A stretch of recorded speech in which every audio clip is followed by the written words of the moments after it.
बिस्मिल्लाहिर्रहमानिर्रहीम। फरहान अब्बास अपने YouTube channel the current times के साथ। नाज़रीन, बिहार का इलेक्शन, मैं आपको पहले से कह रहा हूं कि बिहार का इलेक्शन नरेंद्र मोदी के लिए बड़ा इंपॉर्टेंट है और वो अपनी कुर्सी को बचाने के लिए क्या भारत को पाकिस्तान के साथ जंग में झोंक देगा। तमाम तर तफसीलात आज के वीलॉग का हिस्सा है। वीलॉग बड़ा इंपॉर्टेंट है, मुकम्मल देखिएगा और बस चैनल को सब्सक्राइब करना और बेल आइकन दबाना भी मत भूलिएगा। नाज़रीन इकराम, नरेंद्र मोदी बड़े मुश्किल हालात में हैं। जो भारत के अंदर इस वक्त लोगों के अंदर मोदी के खिलाफ एक जो नफरत है, या जो एक लॉजिकल लोग एक रीजन दे रहे हैं कि वोट चोर का नारा लगाया जा रहा है मोदी के लिए, और मोदी के लिए ये चीज बड़ी डैमेजिंग है, क्योंकि मोदी इस वक्त भारत के वजीर आजम हैं और इस वक्त वो एक कोलिशन गवर्नमेंट चला रहे हैं। एक सिंगल मेजोरिटी उनके पास नहीं है। अब ये जो 242 सीटें हैं बिहार की, ये बड़ी इंपॉर्टेंट है। और जब सियासी जमात किसी भी मुश्किल में होती है तो वो अपने वोटर को, अपने सपोर्टर को मोबिलाइज करने के लिए कुछ स्टंट्स करती है। ये हमारे रीजन की एक खासियत है। तो वो स्टंट्स जो होते हैं उनको समझना हर एक शहरी के लिए बड़ा इंपॉर्टेंट है। पाकिस्तान में भी ऐसा होता है, ऐसा नहीं कि पाकिस्तान में ऐसा नहीं होता। पाकिस्तान में डेफिनेटली, पाकिस्तान में भी इसी किस्म की वो सब चालें चली जाती हैं। लोगों को मोबिलाइज किया जाता है, किसी एक एजेंडे को पकड़ के उसको इतना पीटा जाता है और फिर लोगों की हमदर्दी हासिल की जाती है, लोगों के सेंटिमेंट्स के साथ खेला जाता है। तो भारत के अंदर नेचुरली एक सेंटिमेंट पाकिस्तान के खिलाफ है जी। अब वो पाकिस्तान के खिलाफ सेंटिमेंट्स का बेहतरीन इस्तेमाल नरेंद्र मोदी करते हैं, और बिहार के इलेक्शन उनकी आइंदा आने वाली सियासत पे एक गहरे नकूश छोड़ने जा रहे हैं। और मोदी को यह भी समझ आ रहा है कि मेरी पोजीशन इस दफा बिहार में इलेक्शंस में कोई ज्यादा स्ट्रांग नहीं है, क्योंकि भारत के जो पढ़ी लिखी जनता, जो उनकी आवाम है, वो इस बात को पहचान चुकी है।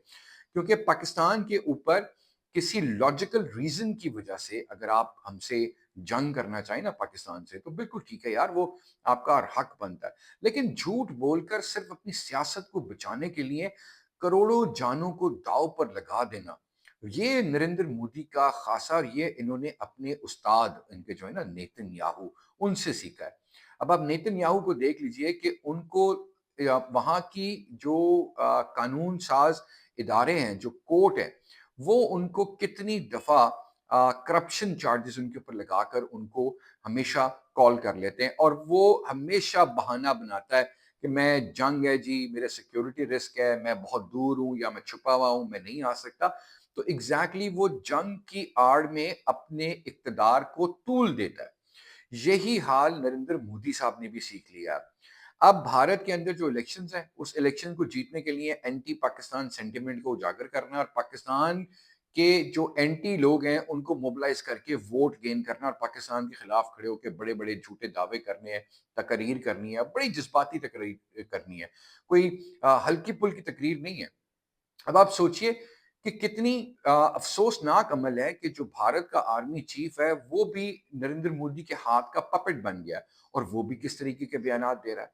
अब एयर चीफ 4 महीने भारत का खामोश रहा। जब पाकिस्तान ने उनकी फिजाइया के जहाज गिराए, तो वो 4 महीने तक एक कोमा की हालत में अस्पताल में लग रहा था कि पड़े हुए थे, और यकदम वो भी जाग गए।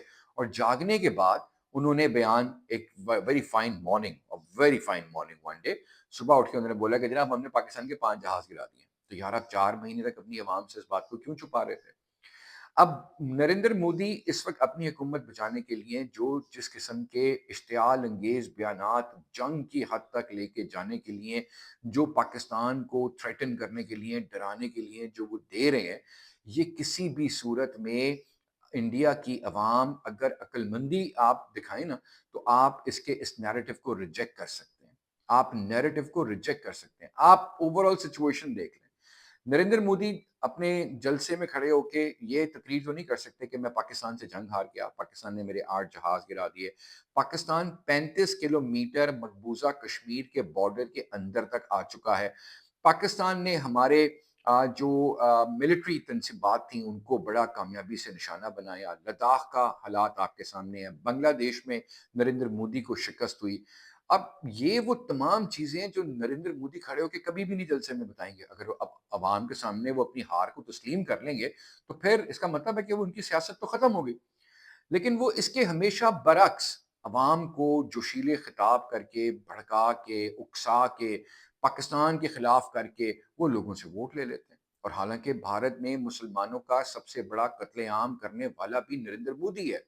تو نریندر مودی اپنے استاد جو اس کا ہے نیتن یاہو، وہ اس کے راستے پہ، اس کے فٹ سٹیپس کو وہ فالو کر رہے ہیں، اور جو جو کام آپ دیکھ لیں، جو جو کام نیتن یاہو نے کیے ہیں اپنی عوام کو بیوقوف بنانے کے لیے، وہی کام نریندر مودی بھارت کی عوام کو بیوقوف اسی طریقے سے بنا رہا ہے۔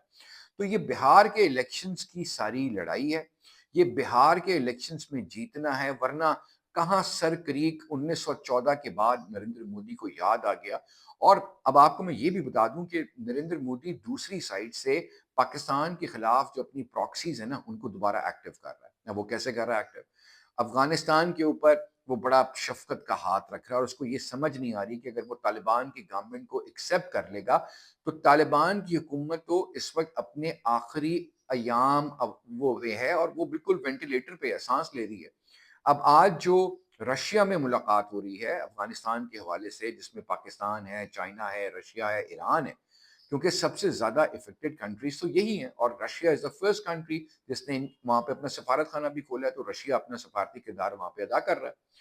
اور نریندر مودی اس وقت عالمی سطح پہ تنہائی کا شکار ہو گیا ہے، اور وہ صرف پاکستان کی نفرت میں اس حد تک چلا گیا کہ اس نے بھارت کی معیشت کو بھی تباہ کر دیا، بھارت کی اخلاقیات کو تباہ کر دیا۔ اب آپ یہ سوچئے کہ جو نریندر مودی کے خلاف بولے گا اس کو اٹھا کے وہ بند کر دیتا ہے، الٹے سیدھے آرڈیننس کے تحت ان کے اوپر ایف آئی آر کٹوا کے، کبھی اینٹی کرپشن سے، کبھی پولیس سے ان پہ زور زبردستی کرا رہا ہے، اور اب تو سم ہاؤ دی ادر وہ ایک ڈکٹیٹر بنتا جا رہا ہے، اور وہ اب اپنی فوج کو بھی اپنے جو خطرناک عزائم ہے نا، اپنی ذاتی فوج سمجھ کے وہ اپنی فوج کو بھی استعمال کر رہا ہے، اور اس کا پپٹ سب سے بڑا جو بیانات کی حد پہ ایک آرمی چیف کے شایانہ شان ہی نہیں ہے جس طرح ان کے آرمی چیف نے گفتگو کی ہے، تو وہ اب اس وقت یہ بہار کے الیکشنز ہیں، نریندر مودی ہے، اور نریندر مودی کے سامنے اس کا سیاسی ایک میدان ہے۔ تو یہ جتنے اشتعال انگیزی، اور ہم یہ ایکسپیکٹ کرتے ہیں کہ بھئی بھارت نے کوئی نہ کوئی مہم جو مس ایڈونچر ضرور کریں گے، لیکن یہ یاد رکھیے گا ناظرین کہ اگر بھارت نے اب کوئی مس ایڈونچر کیا تو بھارت کو اس مس ایڈونچر کا وہ جواب ملے گا کہ یقین مانیں بھارت کی فوج، افواج، ان کی جو نیوی، ایئر فورس، جو ان کی آرمی ہے، یا جو ان کی خفیہ ایجنسی را ہے، یہ ان کی 10 نسلیں تک یاد رکھیں گی۔ اب تک کے ویلاگ کے لیے اتنا ہی، اگلے ویلاگ تک کے لیے اجازت۔ پاکستان زندہ باد، پاکستان پائندہ باد، پاک فوج زندہ باد، پاک فوج پائندہ باد۔